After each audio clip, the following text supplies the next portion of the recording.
Welcome to the Wealth Podcast, Off With Your Coat, a podcast on women's health and wellness where we flip the script and ditch the surface level chatter. We need to ask the real questions. Let's get back to storytelling and back to basics to help us uncover how to set ourselves up for true health and wellness and pass it on. I'm Kat Duff, founder of GenWell, the women's health advocacy brand building wealth, the intersection of health and wellness. Some days it's me and a doctor, coat off, talking about what really matters. No fluff, no filters. Other days, it's East meets West, trading tools, not punches, to help move women's health forward. We're building generational wealth. Come with us. Coats off, let's go. Let's be honest, most women don't need more conflicting advice. They need someone who actually knows how to connect the dots. That's why I'm so amped today to be joined by Dr. Penelope McDonnell, a doctor of naturopathic medicine and my personal doctor who has helped me with fertility, lifestyle strategy, miscarriage support, and so much more over almost 10 years. She is not here for surface level fixes or the wellness fluff. From bone density that peaks at 19 or 20.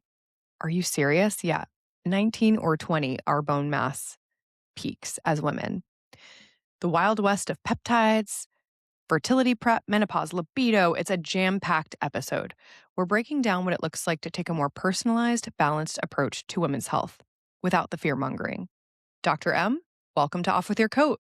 Okay, I could not be more excited to have Dr. Penelope McDonnell on the mic today. She actually has been my own confidant and natural medicine doctor really almost 10 years, which is kind of wild to think about. But I wanted to bring her on today to share her perspective because, as we know, we need to be paying attention to more than one POV on our health in order to make our own informed health decisions. So with that, Dr. M, I am so excited to have you. Off with your Thank you coat. so much, Kat. I'm so excited to be here. I feel, as I mentioned to you before, so strongly about disseminating information. There's just so much. And Yeah. as a physician who does a tremendous amount of research and really adores the research side, it's very critical and goes to lots of conferences and listens. I am out there constantly disseminating information for my patients, and it's a lot. It's a lot. I mean, it's my full-time job. I can't even imagine a layperson wading through this on their own. Well, that's the whole point of Off With Your You Coat, know? right? I am the Yeah. layperson, and that's what we're trying Yeah. to gather is like, that's your perspective is so valued in that arena because you are staying on top of everything. And as we were mentioning before, there's so much divisiveness in the world of healthcare, and So more true. importantly for this, like women's healthcare. And so we need to understand from various perspectives on every single life stage.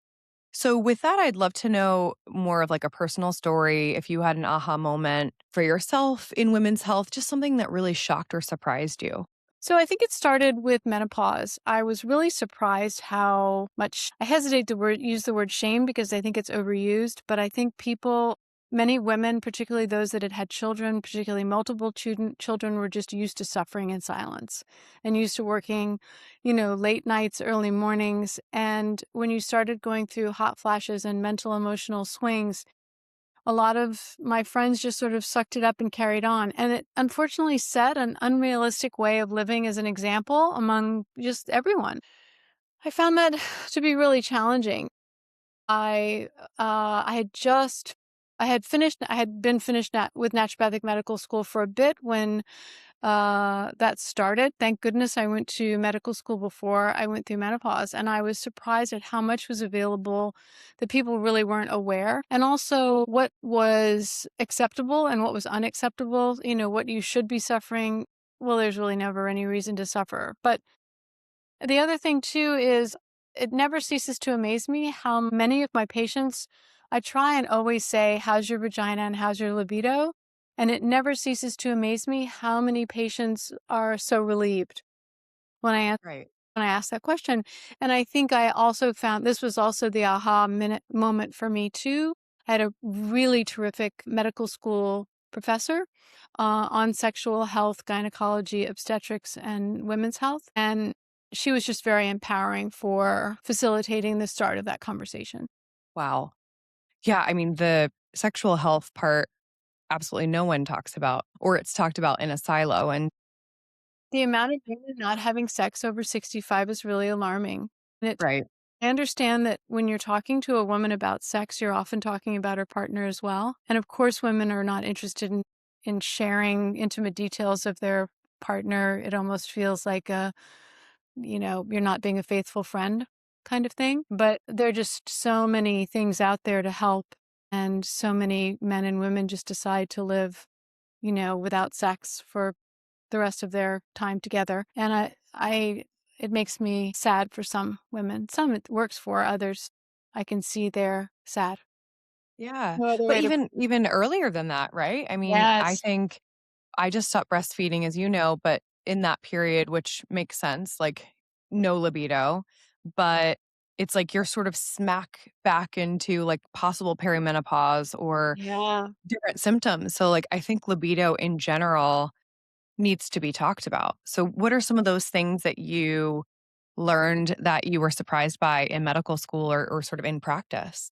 For libido specifically, or for Yeah. a lot of thyroid and hormone health? Well, actually, backing up even further, scheduling sex is something that every woman should welcome with open arms. A lot of spontaneity does leave as you age, but that doesn't mean that scheduled sex can't happen and be enjoyable. I was a movie about Dr. Ruth, and she happened to be there and happened to be answering questions. And the first question of the audience is, what do you have for women who are perimenopausal and beyond in terms of having sex with their partner? And Dr. Ruth immediately said, always in the morning, roll out of bed, have a cup of tea or coffee, get back into bed and have sex, which of course involves planning. And I think that transition from, I feel like having sex, do you feel like having sex, to let's have sex tomorrow morning, that Right. transition, and also you have to expose yourself a little bit. Can't be, there need to be some spoken words, which can be difficult for some. Does that Yeah. answer your question? Yeah. I mean, I think also childcare for us who have little kids. Yeah, I was talking to so true. Kathy Cates, who's an NP in pelvic floor health. And even that, just sort of the correlation between taking care of your pelvic floor, making sure it's not too tight or too loose, and that impact on how you feel and like desire. And that I think is fascinating as well. It's one of, I think you had in your sheet, who do you refer most to? Pelvic floor therapy is up in the top 3. It's absolutely critical. Pelvic floor therapy after childbirth, going through menopause, your pelvic floor and your glute muscles seem to Hmm. just sort of dissolve as you go through Yeah. menopause. How your muscles resource really changes. You don't wear, it's not as easy to wear high heels. A Right. basic and horrible loss. Right. And with determination and the proper exercises, those heels can stay. I love it. I mean, we must do that for the fashion's sake. We must, beauty knows no pain. And I remember vividly, I was going through menopause. I was walking through New York. I had boots. They had to have 4-inch heels, had to have. Hmm. And I was walking with my husband and I said, I have knee pain. And he looked really alarmed. And I said, Like, I'm okay. struggling to walk in these heels. I don't think he's much, much taller than I am, Yeah. but he's really tall. So I could see sort of, the future flashing through his life with somebody he's really going to have to look to. He's like, oh God, it's happening. My wife is changing before my eyes. I love it. But yes, I think, and that finding a pelvic floor therapist for me at that point, and I had to beg for one. I had to beg for a prescription. And I love my gynecologist, but I said, I really want a pelvic floor therapist. She said, I think things look okay. I went, they're not okay. And please give me a prescription. And then I found this lovely physical therapist who changed my life. I said, can you devise a workout routine for me that involves heavy weightlifting? Because I know that's important going through menopause, that will protect my pelvic floor. And then can you give me triage exercises to do if I've been traveling and I've been lifting heavy bags up on airplanes and I'm starting to feel that heaviness of the pelvic floor, to do when I get to the hotel? Because nothing I think has made me feel like I was aging faster than the pelvic floor issues I had as I was going through menopause. I felt like everything was falling apart. I had Yeah. no heels. I couldn't walk very far. I couldn't lift. So it fixed all of that. I'm back in heels. What actually worked for you going through menopause specifically? Like what has brought you to this point now in your health? I think I'm a real fighter, and I just refused to settle. And I questioned a lot of the drugs. I think that was a large part of it. I do take bioidentical hormones. I don't think they're for everybody, but they were a very nice transition for me. I don't think that they're forever, but I think they're a nice aid to sort of help transition through the bumps. And it really also depends on your family history and what your specific genetics are, your genetics of risk. I definitely think that helped. I also think what really helped is a lot less alcohol, a lot more focus on sleep, being really even more protective on my sleep, really working on my sugar, and probably cardio. Mm. I I was really I've always liked cardio, but I've never before menopause, I would sort of go in and out of cardio. But once I hit menopause, I really started doing the 150 minutes a week of cardio, working up very slowly over time with the pelvic floor therapist. And it was almost as if my superpower of premenopause was coming back with the cardio. The other thing too is you really do have to lean in to the self-care. You have to understand that joints need more attention, skin needs more attention, brain needs more attention. I wouldn't say it becomes a full-time job, but it definitely takes up a lot more bandwidth than it did in my 40s. Yeah. And I was in denial about that. And then I started getting a lot of positive reinforcement for leaning in. And then I started really working on sort of making it a game for myself. What can I do? What can I discover? What can I explore Mhm. that has the most impact for the least amount of time Yeah. for aging? That's why we get along so well because it's like the how can we be the squeaky wheel and keep Yes. asking questions and get to something that is actually working and not just something that someone is slapping on you or telling you no. So why naturopathic medicine? How did you get into that? All of my family on my mother's side are medical doctors. And my mother always said, it's a hard life. Don't recommend it. And so I went into banking, and that was a hard life. Right, right. Like And then where I started having children. Yeah. Um, And my oldest was 3 and started having something called brittle asthma. He was very ill often. About that time, my husband came to me and he said, "Would you like to move to Europe for 4 years?" I had just had my third child, so I was on mat leave. And I said, "I'll think about it. I think the timing works. I'll see if I can find work, maybe part time." And we went to Europe, and my oldest child got much sicker. We were in the emergency room every 2 weeks. He struggled to breathe. It was nebulizers in the car with albuterol that wasn't working. And it was steroids every day. It was bad. And I had befriended a woman there in Brussels, we were living in Brussels, who recommended a medical doctor in Brussels to go to. And it turned out that he was a homeopath. I'd never heard of homeopathy and quite functional. And I took in my then 4-year-old who was really, really just struggling, and he prescribed some powders. He said twice a day for 10 days, he should be fine. And I looked at him like he had 2 heads. Very nice Right. man. All in French. That was a shock. And Yeah. I did what he told me to do. We were never in a hospital after that. And the takeaway for me was I had such faith in the status quo. I'd always been a very good little soldier, college, grad school, you do what you're told. Everyone who's giving you advice has your best interest at heart. And that was a real eye-opener for me. Here was my child who had suffered so much, and yet I had found a solution that was not mainstream, that had worked for him. And there's so many consequences that later happened to him because of those 2 years of really aggressive treatment that he had. So being in Europe for that amount of time, I did work and I discovered I really wanted to do something other than banking. And I was actually I had a fourth child in Europe, and I was talking to the doctor who had helped me with my eldest, and I had brought my others to him. And he said, "So what will you do when you go back?" And I said, "I really don't know." He said, "Well, I think you should go to medical school." And I said, "Excuse me?" And he said, "Yeah, I don't really think you'll be happy unless you're a doctor." And I said, "Why are you saying this?" He said, "Well, I've worked with you now for 3.5 years. And I have a sense that I think that this is a good career path for you." You're like, great, I'll get So on that. I came back and I was seriously considering going to regular medical school. And I paused and I thought, no, I really don't want to go the steroid albuterol route. I want to be the person that was what he was to me for people.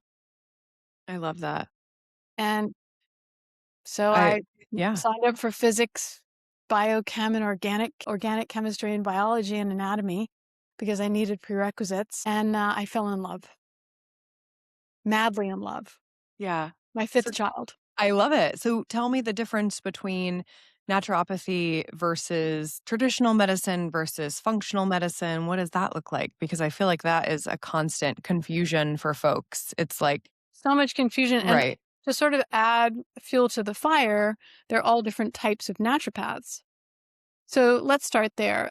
There are three accredited naturopathic schools in the United States where you go and you attend for 4 years. And then there are optional residency programs after that for naturopaths. You have to take board exams at the end of this, and it's very tightly regulated as to who gets licensed. And then you're licensed within your state if the state has laws requiring that.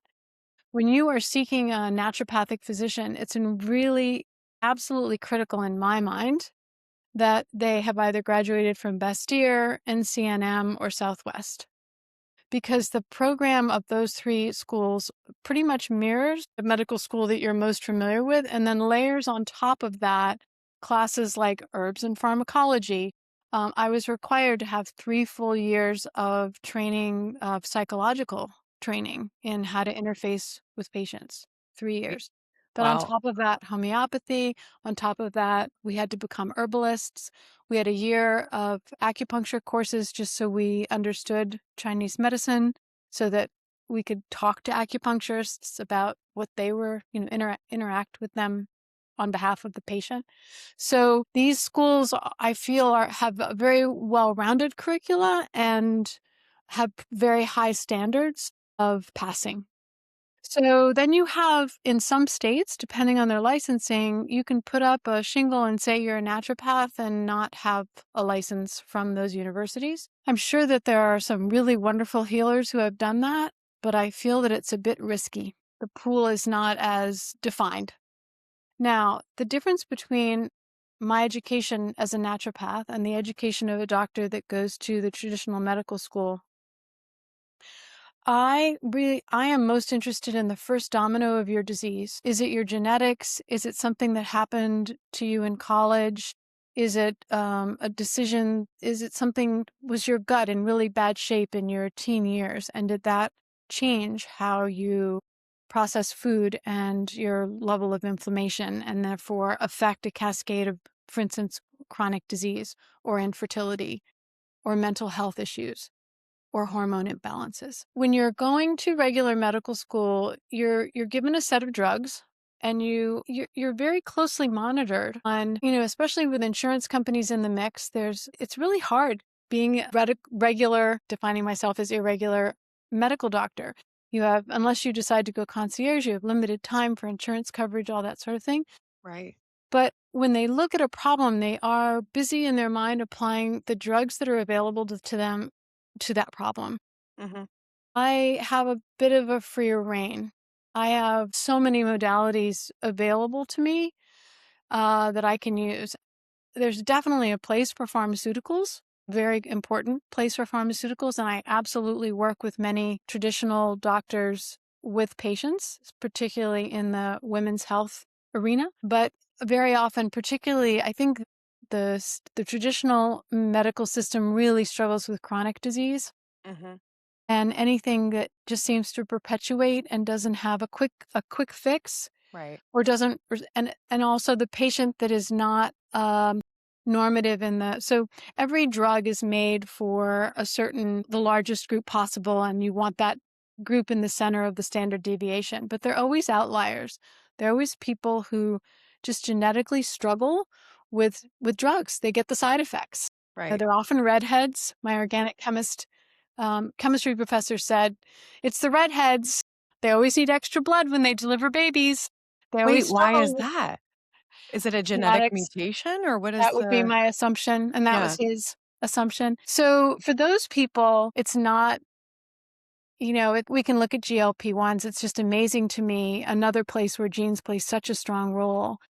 Some patients just slide right in, and it's like a key in a lock, and so much is improved. And then other patients who really struggle, they still want the effects, but they have to put up with a lot of very unpleasant side effects.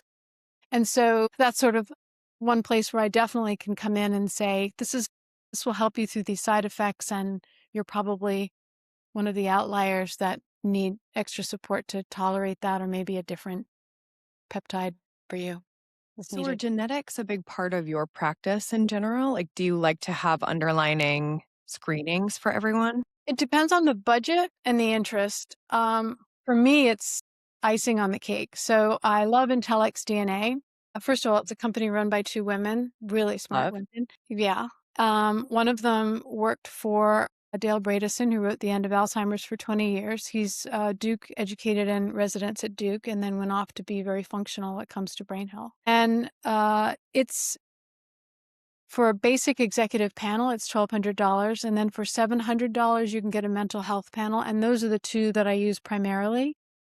What they look at is genes that affect your wellness as you age. So they look at your propensity to have heart disease, propensity for osteoporosis, propensity to have liver, thyroid issues, vitamin deficiencies, brain uh, issues, memory issues as you age.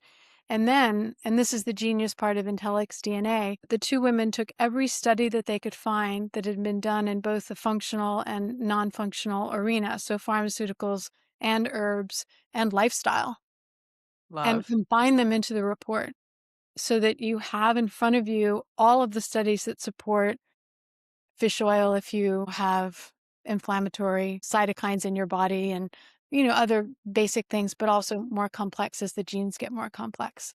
So I really enjoy that, and I do find it's a very good guide for aging well. It's a popular test in those women going through menopause who want to know how closely they should attend to their hearts and brains. How do those genes look? And are really interested in actionable data where they can start taking supplements, change their lifestyle, change their diet in order to help age well. I find it to be so fascinating, especially with epigenetics and our environment and what can be turned on and turned off, and especially with like the rise of infertility. I just find that the questions are not being asked, and it's sort of like the band-aids are being put on or more medications for women, and we're not getting back to basics. So I feel like the genetic profile, I just keep hearing that with if it's supplementation, or I was talking to a doctor of Chinese medicine the other day about that of, oh, well, you can do red light therapy, but actually, if you carry this gene, it might not be useful for you.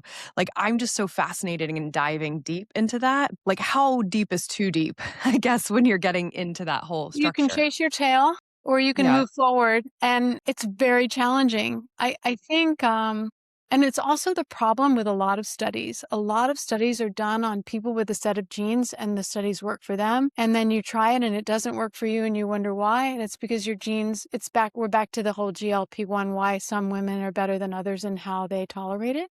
And I think that that's also the case with so many of these therapies.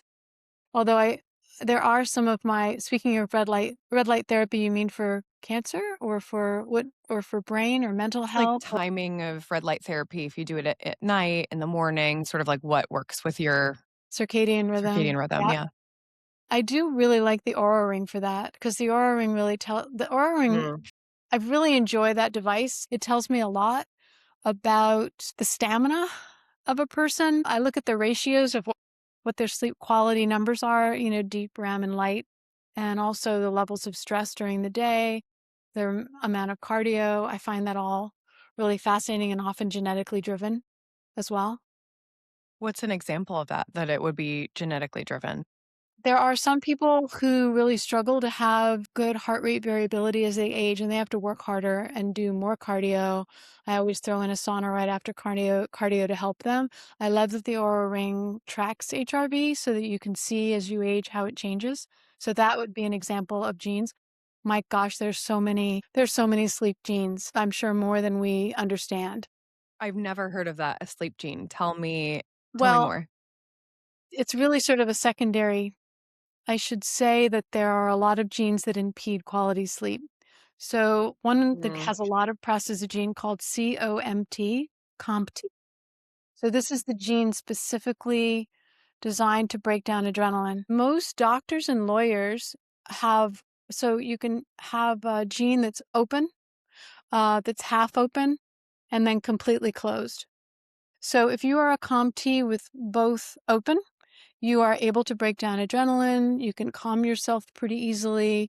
You probably don't have a lot of ruminating thoughts. You probably don't seek out education that involves a lot of focus because it's really hard to stay focused for long periods of time. If you're half, those people tend to be slightly better students because this bit of it, you're unable to break down adrenaline as well as you are if you're open, but you are able to break it down somewhat. And this is a superpower of concentration. But unfortunately, as you age, it starts impeding sleep because as you lose estrogen, estrogen very much protects the sleep cycle and mhm. protects your level of rising anxiety.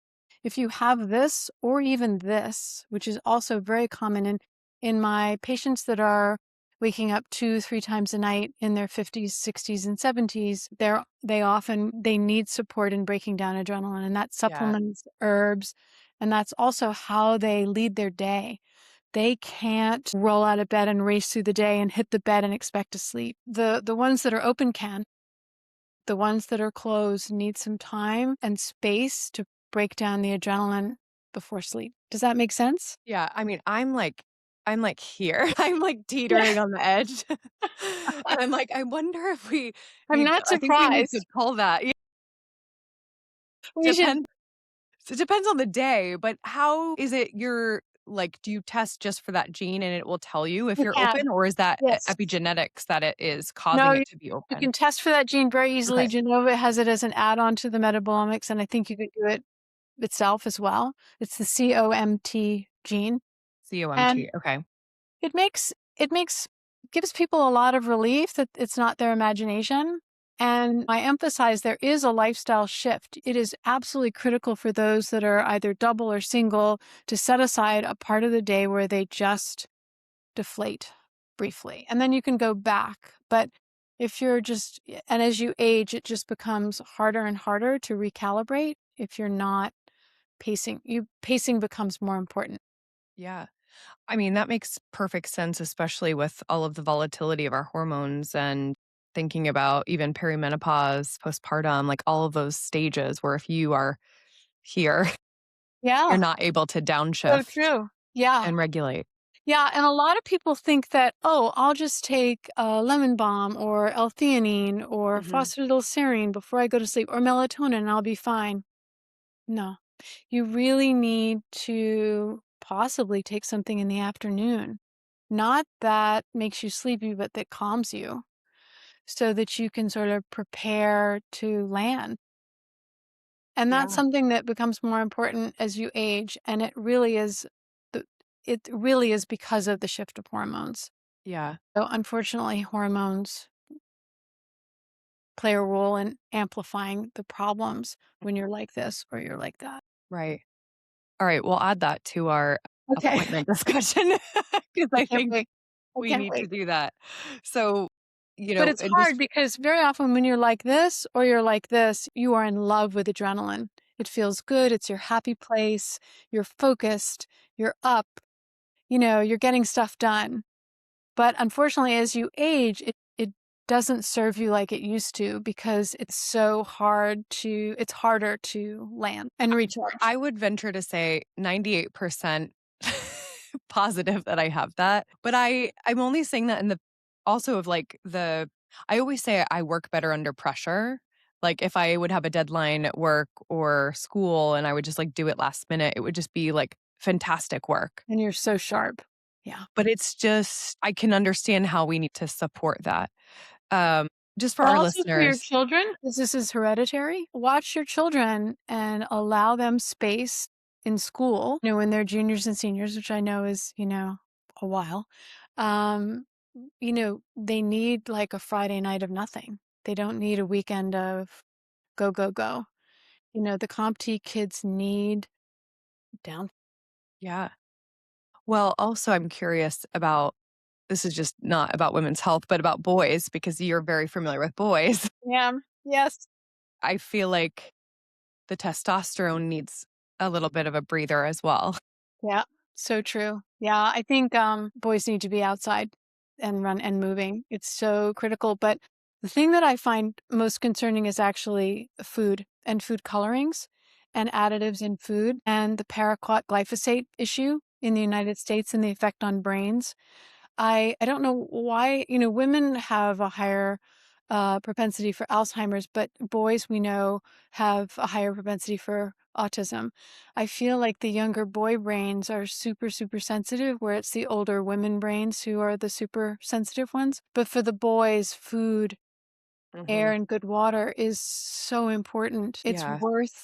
It's worth the pain for the parent to make the home cooked meal and not I do mean, a lot of it's just the awareness too, right? Like I think it's a lot of work. this current administration so I don't agree with a lot that's happening, obviously, but it's like they got so much shit for removing food dyes or like I know that we're I implementing found that that process. sad that they got so much shit for that. Well, it's a great I think in my mind where the shit is coming from is that should that be the first thing we're doing in all of health?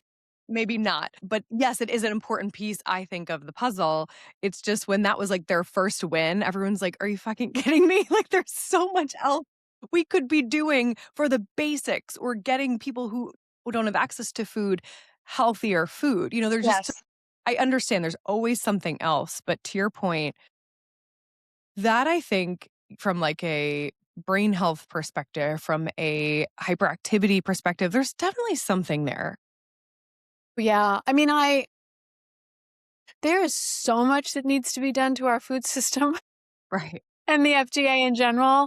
I sort of feel that any step in any direction that's healing is good. So I applaud that. I agree with you. I probably would not have picked that as first, but I'm not so sure if any other first would have been a win.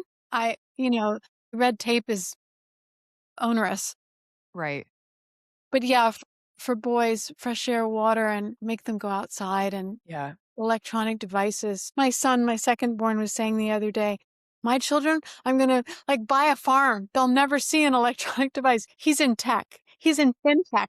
And I Well, said, yeah. seriously? He said, rots Yes. your brain. Right. Well, But okay. we call that well for Carter because now he's 5, which is insane. Oh my gosh, Kat. So Good for we you. yeah, so we, like he'll sometimes love to watch YouTube for crunch labs, which is like STEM focused. But then like if I go to the bathroom or something, sometimes he'll like wander off for a moment and I'll Of come back. I'm course. like, what are you watching? I'm like, this is pure brain rot. It's like watching Yeah. someone else play a video game. And I'm like, no, your brain. And then inevitably the behavior afterward, if I shut that Yes. off, even if it's 10 minutes, is completely different. So I 100% agree with your son. Well, I had an interesting experience. A friend of mine's daughter is raising her 3 children on a farm in Texas, and she's very well educated. She has a master's. She also then went to chef school, and her children, she's home. She also was a teacher. She's had worn many, many hats in her life. And her oldest is 7 and then 5 and then a baby. And she homeschooled them just because she is a good teacher and it was easy for her to do. And she found a curriculum she liked. I went to visit her to see the new baby. Those girls, granted they are girls, sorry to racial profile in a sexist way, but they sat, they read books, they played with their toys. The entire 3 hours I was there, they were just happily off making up stories. And I just thought, And there are no electronics in their life. I don't think maybe a movie a week kind of Mhm. thing. But Mhm. they were so calm. Mhm. And it was just such a dichotomy to what I usually see. And I know how hard it is to be a parent. Good Lord, the moments when I could put on Thomas the Tank Engine videos for my children, Yeah. heaven, Right. heaven. Yeah. You're like, "I just need to So do one task." I'm happy to ride horses on both Yeah, sides. yeah. 2 horses across the stream. Yeah. But yeah, I do worry about the brain rot, Well, on the but tech also the side, mental health of mothers. well, yes. Right. Where is the trade-off? Yeah. So, just sticking on the tech conversation because we were talking off air about AI. I Yeah. think it's an interesting segue of AI is an important piece of the puzzle for us to sort of supplement what we're learning or researching. But you had a very interesting point about natural medicine and sort of where we might be having information gatekept from us or hidden. So, can you talk a little bit I'm about so what you're seeing? discouraged. I think gatekept and hidden infers intent, and I'm not sure that I'm not that's a step in that direction I'm not willing to take, but I use, I think it's called hold on. I use both ChatGPT, Claude, and let me get the name right, MetaSearch. Over and over again, studies that I know have been done with supplements for specific things are not front and center in my answers. And at first I thought, is this an issue with me and how I'm phrasing the question? Am I not diving deep enough? But again and again, I felt in the responses that there was like a whole section missing of common sense studies that I know have been done and peer reviewed and published that aren't there. I also find too, I have a lot of patients who plug their supplements into ChatGPT or MetaSearch, and it spits out what this third sort of assessment, and then my patients send that to me. And I find it very frustrating because, first of all, you really need to know the patient, the genetics of the patient, the age of the patient. And ChatGPT MetaSearch wasn't really asking that question. It was just, is there overlap? And do you have to be concerned about that? And too much of this, too little of that kind of thing. And it was wrong. I mean, I'd say 90% misinformation. I mean, this is my area of study. I'm not making it up, but we're not there yet. So be Yeah. very, very cautious when you are seeking a functional solution through ChatGPT. It's not there yet. Yeah. I mean, that's great advice because especially younger, women are going on TikTok, for example, and getting all of their health information. So then they're going to whatever tool that they're using and then asking for additional information. So that's frightening as Well, well. you had also asked me what one of my pet peeves are that's going around right now. I'm a little concerned about the creatine use. So creatine in some can drive something called TMAO. TMAO is a blood marker that when it rises in some studies show an increased risk of heart disease. There is a portion of the population, certainly a small portion, but still a portion where creatine drives this inflammation, this heart inflammation. I worry because here we are after COVID. We know that COVID and all things COVID, every possible exposure you could have to COVID has an effect on the mitochondria of the heart. We know the spike proteins do tend to gravitate there. So in this whole day and age, when I see so much inflammation of the heart and chronically at varying levels, I do very much worry about creatine use. So using it at all or in moderation? I think in moderation, it's just some people use a lot, and Yeah. I don't think that that's so great. I mean, it's a lovely amino acid and it does make you feel more energized, but there's so many other ways I would approach energy and exercise. Mitochondria, I mean, what creatine does is it basically makes fat a super energizer. It processes fat in your body in a way that translates it to energy quicker, which is great. But I also feel that there are so many other things that you can do, for example, supporting the mitochondria, that could also get you sort of to the same point, maybe with a little bit more difficulty or supplementation, but maybe a bit safer for some. What So, are some of those examples of an alternative? Right. So I like alpha lipoic acid, and there are mitochondrial supplements, just specific combinations for the mitochondria. So B vitamins, alpha lipoic acid, CoQ10, or ubiquinol, the broken down form of CoQ10, which is more palatable for the body to take in. And then there are herbs that seem to vary from formulation to formulation, but I do feel that supporting mitochondria is better than supporting fat breakdown to energy in terms of safety. So, if someone was coming to you and they said, I want to take creatine, it makes me feel good, would you do a genetic test for them? What would you do to make sure that they're not causing that inflammation spike in their heart? I'd probably run their TMO levels and blood work and Okay. make sure that they're not too high. And it also depends on the age. Most premenopausal and menopause, by the way, is real. Men are out there and there talk about silent suffering. We think that men have it, that they complain, but so many men go through menopause and are not complaining, and they should be complaining, but I digress. So it really depends on what their age is. If they're over 55, definitely the TMAO, and definitely introduce them to some mitochondria Yeah. support. Wait, I got to go back to that point. You said some men are going through menopause? Menopause. Menopause. What is So that?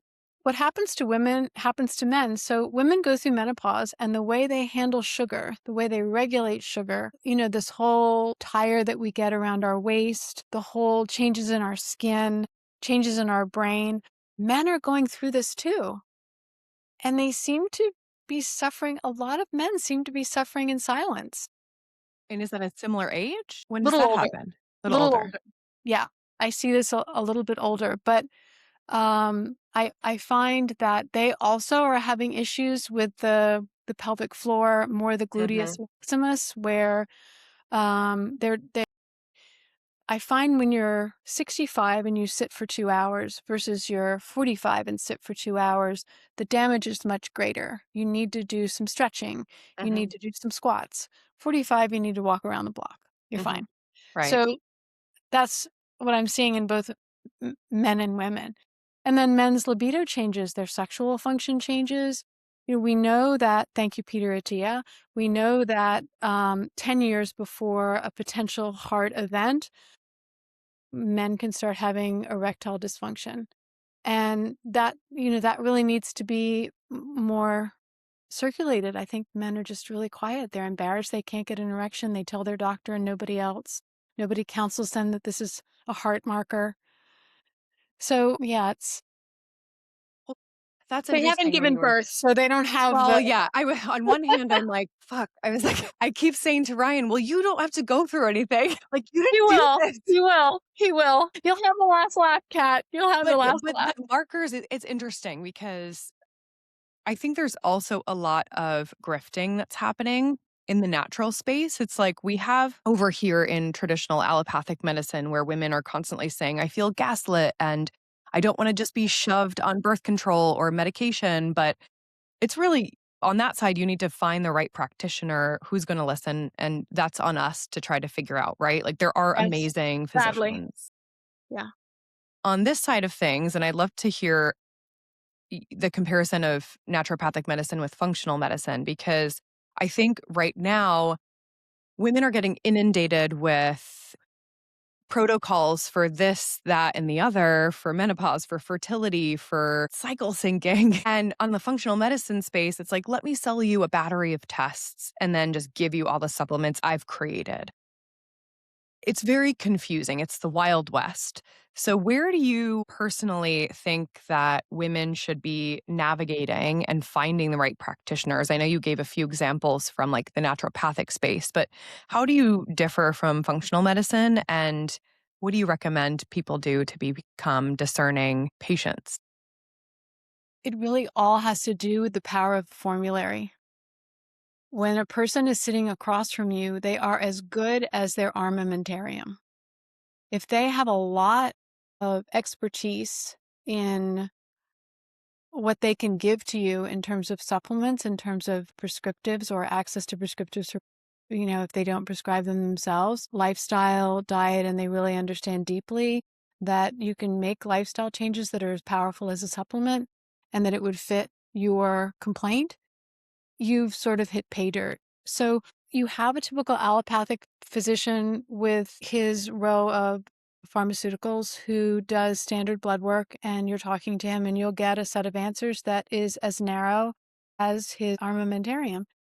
You have a functional doctor. What I find with functional medical doctors is they do run a great deal of tests and it can be quite expensive. I do find, though, I've seen that as functional medicine doctors age, they test less. And I find that very heartening because a doctor is learning when he tests you. And hopefully, as he progresses, he'll test less and less because you'll walk in and he'll know. He'll be so seasoned. But he also is still trying to apply his armamentarium very similarly to the allopathic physician with pharmaceuticals. What will fit here? A naturopath is a little bit different because I'm not as interested in your I am interested in how you present in current blood work, depending on what your budget is. But I also really want to go back and look at your family history, look at your lifestyle, look at what A, you can afford, B, what kind of bandwidth you have for change. Some just, young kids, job, divorce, you have to sort of assess that. And there's Mhm. a lot of, there are a lot of simple lifestyle diet things that I can sort of throw in with all the herbs, powders, potions, and pills that, of course, we come with. There is some testing. Also, I love testing when it creates an aha moment with the patient. Mhm. So adrenal testing is one of my favorite. It's a spit test. There are pros and cons to this test. You use saliva, you have 4 samples a day. You can get very fancy with it, but a simple one is about Mhm. $100. When I show a woman, your adrenals are really, they're like barely breathing and they need some really slow support. And your lifestyle is just as potent as supplements in terms of making you feel like you have good resources of energy and you don't wake up exhausted every morning. And when they see that test result, they're often more willing to make the changes and take the pills, or even make the changes and hope that that's enough. In many cases, it is. So Mhm. I like testing when it improves patients' motivation. Mhm. I will say with GLP-1s, because of the nutrition depletion that I'm seeing, Nova runs a couple of very great tests, one called a Nutribal and one called a Metabolomics. They're about $400. Insurance doesn't cover it unless you are over 65, and then Medicare covers it. And they look at the nutrients, how you are nutritionally. This is also a test I run for women who are trying to get pregnant or thinking about trying to get pregnant, and you just want to see where they are nutritionally. And I find that that is really supportive. That data is very supportive of people. And so that's a stool test, right? The Nutri-Eval? Nutrival is blood and urine, and metabolic Okay. is urine only, Got which it. also Okay. work because it's so easy to execute. Got it. Yeah. I think in our relationship of working together, what I loved is you are such a fantastic listener. Obviously, you are so experienced, but I think whenever I talk to other women about, like, oh, you should see my naturopath, Dr. F, they're like, well, is she running all these tests and like, are you paying like, thousands of dollars to do all this stuff? And I was like, well, no, because generally she's like, get back to basics. Yeah, Are you having true. your seed cereal? Are you Yes. working out? And Let's then get those she's like, cows moving. come on, back to basics. And then we will dive into other things that we think are necessary. But I think Yeah. again, it's on us to find the right Yeah. practitioner. I do use testing sort of secondarily. Let's see how much we can accomplish without testing, without breaking the bank on supplements and breaking your, I guess, your tolerance for change in terms of lifestyle and diet. And then let's test to see if maybe that helps with your motivation and Right. targeting. Right. So, what are you seeing as sort of a pattern amongst women in your practice? What are they coming to you that maybe conventional medicine is missing? Definitely anything chronic. So Hmm. autoimmune disease, Hmm. definitely infertility, Hmm. a lot of aging, definitely menopause, of course. Women who want to age well. There is an epidemic, a very quiet epidemic of bone loss, brain fog, and sugar dysregulation that happens during menopause that is not is standard. I see it everywhere and I don't understand why It's not, why we're all not attending a seminar on this is what's going to happen in menopause and this is what you need to do. Well, People right. are in shock. They're like, why am I gaining weight? Playing catch up. Menopause Society did a wonderful study. Women in their 40s, women in, I don't know how, 200 in each group, women in their 40s, women in their 60s, same amount of calories, pretty much the same diet for 6 to 8 months. Weight gain in the 60s, no weight gain in the 40s. We know that we can't eat the way we used to. And we need to warn people this is happening. This is what we're trying to do. So, but like, am I right in saying that our bone density peaks around 19 or 20 years old? It's true.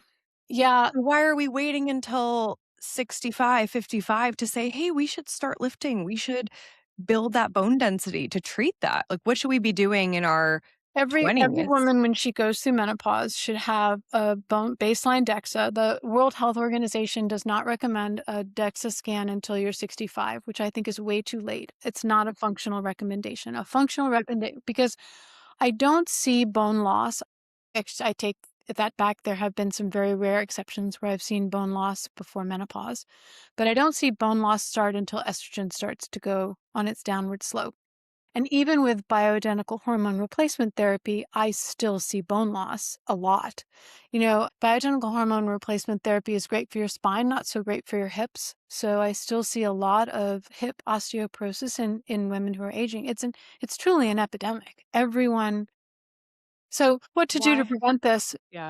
There are studies that show that, well, first of all, it's important to understand that when you are doing a DEXA scan, my thumb looks much more robust than my little finger. But if my little finger is made of steel and my thumb is made of china, my little finger is actually the winner here.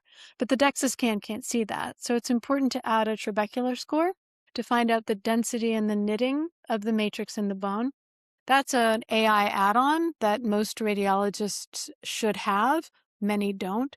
And it's an important consumer question to ask of both your doctor and the radiologist. Can you apply the software for trabecular score to my bone density? What we can do with the trabecular score is we can assess whether you're lifting enough weight. And then we can also assess the impact of what you are doing. Is it enough?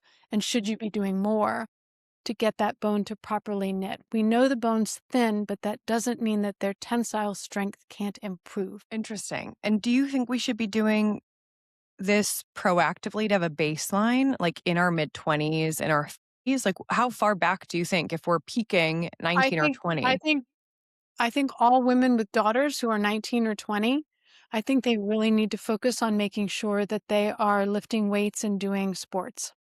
That's the time to build bone.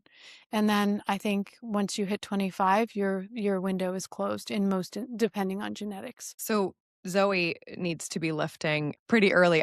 I sort of actually love the concept. I had seen somewhere of, getting your kids involved in the gym when they're little. And so I've been bringing Carter to the gym. And I'm like, okay, now we're going to do push-ups. And like inevitably he loses interest in the first 5 minutes and he's trying to like throw the balls against the window. But I think introducing that concept, especially for girls in that time frame for that bone density, I mean, it just shocking to me if that's our peak and we're like, yeah, let's see if we can help you at 65. Yeah, I mean, I wish I'd done more sports in college. It really would have made a difference. Yeah. And, women of my generation did, but not a lot, not like now. And I'm thrilled, but every mother needs to know it's something that she really needs to pay attention to for her teenage daughter is her bones and weightlifting and calcium and making sure she's getting calcium. Because a lot of teenage women are dairy free. They don't want the acne that comes with the hormones in dairy. So what are their sources of calcium? Do they need to supplement? Is it a Mhm. good quality if they supplement? Mhm. Always a double sword. Right. And like my mind went to broccoli and then I was like, oh, and then our soil is not as nutritious and all the Right. things. So it's like a slippery True. slope. Yeah. Yeah. Then you have There right. Is the bone loss from breastfeeding, is that temporary? So there are studies that show that the more you breastfeed, the higher your probability of bone loss.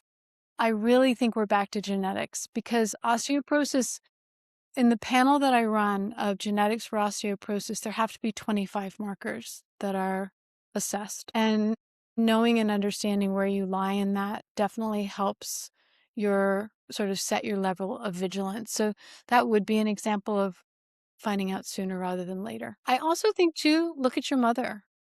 I have I have a patient whose mother pretty much dissolved from the inside, and you could tell she's on her way to doing the same thing. So Yeah. there are people who, and I find with menopause also, daughters very much track with their moms in terms of age of menopause and also bone loss Oh, interesting. and heart health. Genetics from mother to daughter for this sort of thing, huge. Interesting. Well, that was one of my first reasons of coming to you was genetics, and my mom had breast cancer and thyroid cancer, and I wanted to do a preventative approach for that, but then also for fertility. So switching gears for a moment to fertility, if we were going for a third child, and I'm not saying we are, we can have like a debrief on this. I can't wait. What is your sort of typical feedback to a woman right now that wants to get pregnant in the next 6 months to a year? Again, it depends on what number child it is. We lose a lot between children, and then very rarely do we have time to regain it. They say Meaning that nutrients, or what are we losing? pretty much the hormonal labileness, it changes. With the nursing and the breastfeeding, that can change. Women tend to vary how they return to cycling. And it can really depend on their thyroid. And this is where back to adrenals, how worn out they are, how their body is responding to the sleep loss of motherhood, and how long it takes for that individual woman to recover. So if you're trying to get pregnant in the next 6 months, so my number one concern, of course, is autism prevention. It's pretty outrageous what that statistic is now. If you're on the West Coast, I'm super concerned. And I will do a gentle detox. I will propose a gentle detox for 1 to 3 months. I definitely don't want to detox a woman close to when she's planning on trying. So I do need some runway for that. I do, when it comes to prenatals, it's important to understand there is no regulation on prenatal vitamins. If you're clicking on a pretty website and the prenatal looks lovely, there's nobody telling them that what's on the label has to be in the bottle. So I'm Right. down to just one or two that I like, and there's some that really focus on baby brain development. Those are sort of what I lean into. And I may, if a woman has had 1, 2 children and she's close, or even 2 and 3 years apart, I'll start prenatal early. If she wants, I can test her for nutrients and we can look at that. That's really a budget call. But the detox is pretty non-negotiable. We know that how toxic, and that, of course, definition has a very broad application. The mother is affects the brain of the baby when Mhm, it's born and mhm. its development. So we know that the cleaner the mom, the better. I don't know whether you watched the recent documentary on plastics on, I believe it's on Netflix. I did, yeah.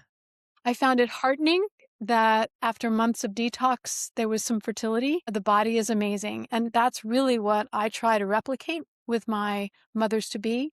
Let's just give you 3 months of really cleaning up your environment. Let's take away all those air fresheners that are plugged into the wall, get you away from all of the dry cleaning off gassing. Make sure that you are exposing yourself to cottons. Look at your shampoos, your face stuff. Use the Yucca app, YUKKA. Love the app. Use the Yucca app to see if the ingredients of what is in your care regimen is going to be toxic and you're absorbing. Make sure your water is good quality and filtered. Air you're breathing. How are you in a big city? Do you need to put some filters on your vents? That kind of thing. Just basic 3 months of focusing. That documentary was such a great example that just stepping off and trying to clean up has very powerful effect. We're Right. good detoxifiers. That's what our bodies do. We just need to be given space and some support. It's such a great point too, because going back to the grifting, we see so many people that are like, buy this detox, you need to get rid of everything in your body. And I loved how when we've worked together, we did a gentle gut detox when I was preconception with Carter, and I Mhm. felt amazing. And it wasn't like I was eating everything regularly, not that I eat unhealthfully, but like I was eating my general diet and it was just a series of powders and maybe like some digestive enzymes. I think a lot of people think that it's such a involved process to go down this route of learning more about your health versus putting a band-aid on it. And it's Yeah, actually so empowering. it's true. There are as many different types of detoxes as there are people in naturopaths, so you can sort of go crazy with the math there. But I do find that the basics are powerful, and sometimes in our busy world, enough and you get a healthy baby. So everybody's really, everybody's so busy. It's really hard to carve out space and make it potent. Right. And then if you're like this, does that reduce your chances of conceiving? No, I Okay. have not found a correlation there. Okay. That's good to know. Last question on fertility Oh, is so the third, wow, you're really going for it. A cat. Can't wait to chat with you about oh that. no, no, Okay. well, cat. But Let's you might put have to that on pull the out spot. your psychological training for that one.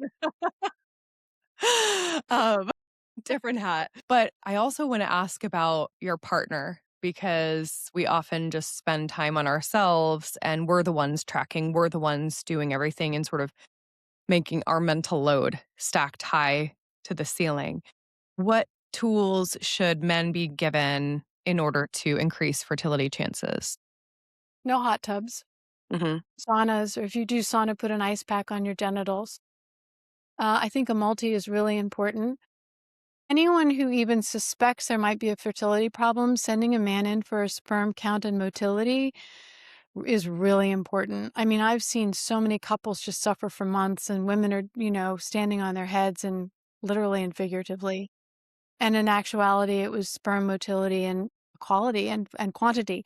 And, again, we're getting back to the Netflix documentary on plastics, which showed that plastics were incredibly impactful for sperm. And this is something that can be taken care of.